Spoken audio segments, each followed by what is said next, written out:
Boots, Bats and Balls on Six Towns Radio. Any nationals?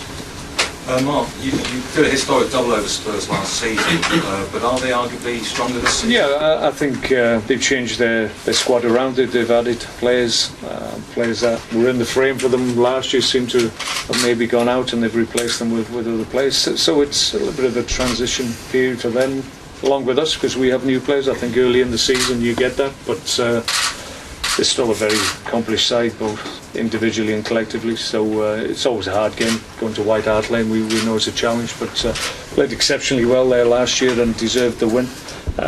If we can replicate that performance level, then we'll have a really good opportunity to win the game, but it's not easy, but we'll go there in good heart. We're encouraged by the performance that we put in against Liverpool, and we'll look to build on that performance, hopefully get a different result this time.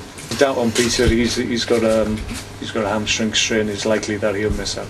Eric was ill at half time, so he's fine. Boyan won't be involved again. He's going to play for the under-21s here. He just needs a little bit of game time, but then we'll start to integrate. He's very, very close, but he just needs a little bit more time and more game time, rather than being on the bench or whatever. With me, he's better served having 90 minutes on Saturday. I think that's the expectation that Xherdan has of himself. He's got outstanding ability that we'll benefit from. I think at the top half of the Premier League, you have to have players within your squad and within your team that have the ability to change games, either collectively or with the help of the team, but obviously with their individual talent as well. We saw at the weekend the game was changed against Liverpool because of an individual who was able to create something out of nothing and took the game away from us.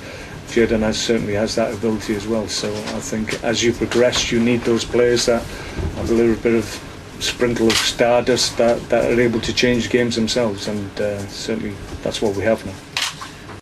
What do you say about comments that have come from the likes of Stefan Effenberg that says you're here for the money, it's a sad state of affairs, you're not progressing your career?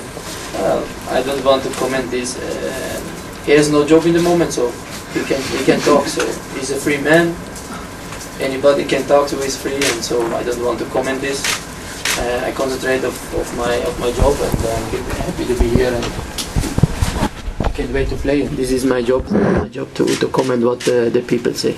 Yeah, I'm really fit. I train since July with my ex-club, and so I'm really fit, and I can start. So I feel very good. We'll have a look in training, see how he shapes up. But he wasn't bad today, so we'll see. We've been adding players to the under-21 development squad, so it's a little bit skewed when you say we've had 9 players. I've had 12 players being mentioned. That's not the case. We're not obviously going to argue changing the squad wholesale. We're looking at key targets that we think will help us, and that's what we've done. The under-21 squad wasn't strong enough, and it hasn't been for a number of years, and we've addressed that, we feel. So all in all, it's been a really good window.